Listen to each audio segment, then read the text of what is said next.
ചരിത്രപരവും വിശ്വാസപരവും കലാപരവുമായ അടയാളങ്ങൾ പതിപ്പിച്ചിരിക്കുന്ന റോമിലെ കാറ്റക്കൊമ്പുകളിലൂടെയുള്ള യാത്രയാണിത്. ഭൂഗർഭ ശ്മശാന സ്ഥലങ്ങളാണ് കാറ്റക്കൊമ്പുകൾ. കാറ്ററ്റും ബാസ് എന്ന ലത്തീൻ പദത്തിൽ നിന്നാണ് കാറ്റക്കൊമ്പുകൾ എന്ന വാക്ക് രൂപമെടുത്തത്. ശവകൂടീരങ്ങൾക്കിടയിൽ എന്നാണ് അർത്ഥം. കാറ്റക്കൊമ്പുകൾ AD 3-ാം നൂറ്റാണ്ട് മുതൽ നിലവിലുണ്ടായിരുന്നു. എന്നാൽ അന്ന് അവ പേഗൻ സെമിത്തേരികളായിരുന്നു. പിന്നീടാണ് ക്രൈസ്തവരുടെ മൃതശരീരങ്ങൾ സംസ്കരിക്കുന്ന ഇടമായും ക്രൈസ്തവ വിശ്വാസത്തിന്റെ പ്രഘോഷണവേദിയായും കാറ്റക്കൊമ്പുകൾ മാറിയത്. റോമൻ ആചാരപ്രകാരം മൃതദേഹം ദഹിപ്പിക്കുന്നതായിരുന്നു പതിവ്. എന്നാൽ ക്രൈസ്തവർക്ക് ഈ ആചാരത്തോട് യോജിക്കാൻ കഴിഞ്ഞിരുന്നില്ല. അമിത ജനസംഖ്യ മൂലം റോം ബുദ്ധിമുട്ടിലായ കാലഘട്ടം കൂടിയായിരുന്നു അത്. മാത്രവുമല്ല, റോമിൽ മതിയായ സ്ഥലവും ഉണ്ടായിരുന്നില്ല. ഈ സാഹചര്യത്തിലാണ് ഭൂഗർഭ ശ്മശാനങ്ങൾ എന്ന ബദൽ സമ്പ്രദായത്തിന് അവർ രൂപം നൽകിയത്. മതപീഡനകാലത്ത് ക്രൈസ്തവരെ ഏറെയും സംസ്കരിച്ചിരുന്നത് കാറ്റക്കൊമ്പുകളിലായിരുന്നു. 1578 കണ്ടെത്തിയ ആദ്യത്തെ കാറ്റക്കൊമ്പ് മുതൽ 1950 കണ്ടെത്തിയതുവരെ 40ഓളം കാറ്റക്കൊമ്പുകൾ റോമിലുണ്ട്. ഇതിൽ പലതും 150 കിലോമീറ്ററോളം കടന്നുപോകുന്ന തുരങ്കങ്ങളോട് കൂടിയവയാണ്. കാറ്റക്കൊമ്പുകളിൽ ഏറ്റവും പ്രധാനപ്പെട്ടതായി കണക്കാക്കുന്നത് വിയ അപ്പിയ ആന്റിക്കയിലുള്ള സെന്റ് സെബാസ്റ്റ്യന്റെ നാമത്തിലുള്ള കാറ്റക്കൊമ്പാണ്. ഡയക്ലീഷ്യൻ ചക്രവർത്തിയുടെ കാലത്ത് രക്തസാക്ഷിത്വം വരിച്ച സെബസ്ത്യാനോസിന്റെ ഭൗതിക ശരീരം അടക്കം ചെയ്തത് ഇവിടെയാണെന്നാണ് വിശ്വസിക്കപ്പെടുന്നത്. പിന്നീട് സെന്റ് സെബാസ്റ്റ്യന്റെ പേരിലുള്ള ബസിലിക്ക പണിതപ്പോൾ തിരുശേഷിപ്പുകൾ അവിടേക്ക് മാറ്റിസ്ഥാപിച്ചുവെങ്കിലും സെന്റ് സെബാസ്റ്റ്യന്റെ പേരിലുള്ള കാറ്റക്കൊമ്പിന് പേരുമാറിയില്ല.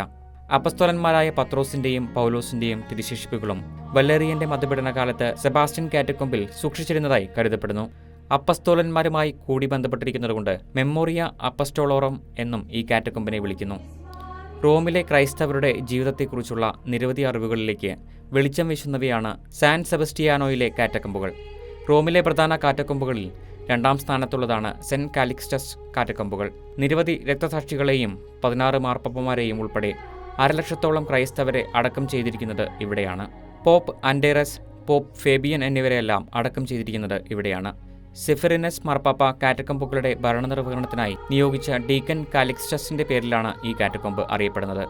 കാലിക്സ്റ്റസ് പിന്നീട് മാർപ്പാപ്പയാവുകയും രക്തസാക്ഷിത്വം വരികയും ചെയ്തു. സംഗീതജ്ഞരുടെ പ്രത്യേക മധ്യസ്ഥയായ സെന്റ് സിസിലിയെ അടക്കം ചെയ്തിരിക്കുന്നതും ഇവിടെയാണ്. പാശ്ചാത്യ സംസ്കാരത്തെ വിശ്വാസപരമായി രൂപപ്പെടുത്തുന്നതിൽ സെന്റ് കാലിക്സ്റ്റസ് കാറ്റക്കൊമ്പ് വഹിച്ച പങ്ക് വിസ്മരിക്കാവുന്നതല്ല.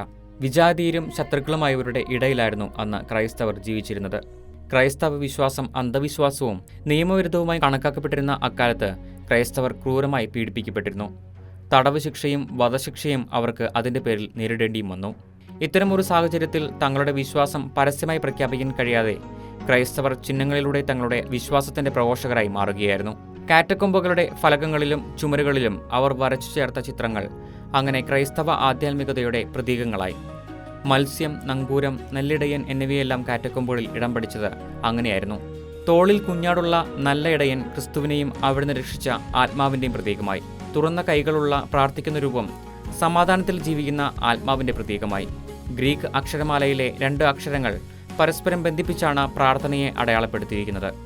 ഇങ്ങനെ കാറ്റക്കൊമ്പുകളിലെ അക്ഷരങ്ങളിലൂടെയും ചിത്രങ്ങളിലൂടെയും ആദിമ ക്രൈസ്തവർ തങ്ങളുടെ ജീവിക്കുന്ന വിശ്വാസം ഇന്നും ലോകത്തോട് പ്രഘോഷിക്കുന്നു. കൂടാതെ ഗ്രീക്ക്, ലത്തീൻ ഭാഷകളിൽ മരിച്ചവരെക്കുറിച്ചുള്ള കുറിപ്പുകളും കാറ്റക്കൊമ്പുകളിൽ രേഖപ്പെടുത്തിയിട്ടുണ്ട്. കാറ്റക്കൊമ്പുകൾ ക്രൈസ്തവ കലയുടെ ഉദാഹരണങ്ങൾ കൂടിയാണ്. ഐക്കണോഗ്രാഫിക്, സ്റ്റെലിസ്റ്റിക്, ടെക്നിക്കൽ എന്നിങ്ങനെ 3 വിഭാഗങ്ങളായിട്ടാണ് കാറ്റക്കൊമ്പുകളിലെ ക്രൈസ്തവ കലയെ തിരിച്ചിരിക്കുന്നത്. കാറ്റക്കൊമ്പുകളിൽ രേഖപ്പെടുത്തിയിരിക്കുന്ന ആദ്യകാല ചിഹ്നങ്ങളും ചിത്രീകരണങ്ങളും മരണത്തിനും അപ്പുറത്തുള്ള ജീവിതത്തിന്റെ പ്രതീക്ഷയും ക്രൈസ്തവ പ്രത്യാശയും വെളിപ്പെടുത്തുന്ന പ്രതീകങ്ങളായിട്ടാണ് രേഖപ്പെടുത്തിയിരിക്കുന്നത്. ക്രിസ്തുവിന്റെ പുനരുത്ഥാനത്തിലും ശരീരത്തിന്റെ ഉയർപ്പിലുമുള്ള ക്രിസ്തീയ പ്രത്യാശയെയും വിശ്വാസത്തെയും പ്രതിനിധീകരിക്കുന്ന ഡോർമിറ്ററികൾ അഥവാ ശയനമുറികൾ എന്നാണ് ഫ്രാൻസിസ് മാർപ്പാപ്പ കാറ്റക്കൊമ്പുകളെ വിശേഷിപ്പിച്ചിട്ടുള്ളത്.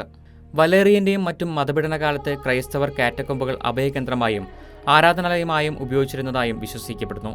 പുരാതന കാലത്തെ മൃതസംസ്കാര രീതികളെക്കുറിച്ചും ശില്പവൈദഗ്ധ്യത്തെക്കുറിച്ചും പഠിക്കാനും ഇന്ന് കാറ്റക്കൊമ്പുകൾ ഒരു വിഷയമായി മാറിയിട്ടുണ്ട്. അതോടൊപ്പം ലോകമെങ്ങുമുള്ള ക്രൈസ്തവർക്ക് ഒരു തീർത്ഥാടന കേന്ദ്രം കൂടിയാണ് കാറ്റക്കൊമ്പുകൾ. 40ഓളം കാറ്റക്കൊമ്പുകൾ ഉണ്ടെങ്കിലും പൊതുജനങ്ങൾക്കായി തുറന്നുകൊടുത്തിരിക്കുന്നത് 5 എണ്ണം മാത്രമേ ഉള്ളൂ. Saint Sebastian, Saint Callixtus, Priscilla, Domitilla, Saint Agnes എന്നിവയാണവ. കാറ്റക്കൊമ്പുകൾ നമുക്ക് നൽകുന്നത് പ്രത്യാശയുടെ സന്ദേശമാണ്. പ്രതീക്ഷകൾ പങ്കുവയ്ക്കുന്ന ലിഖിതങ്ങളാണ് ഇവിടെ രേഖപ്പെടുത്തിയിരിക്കുന്നത്.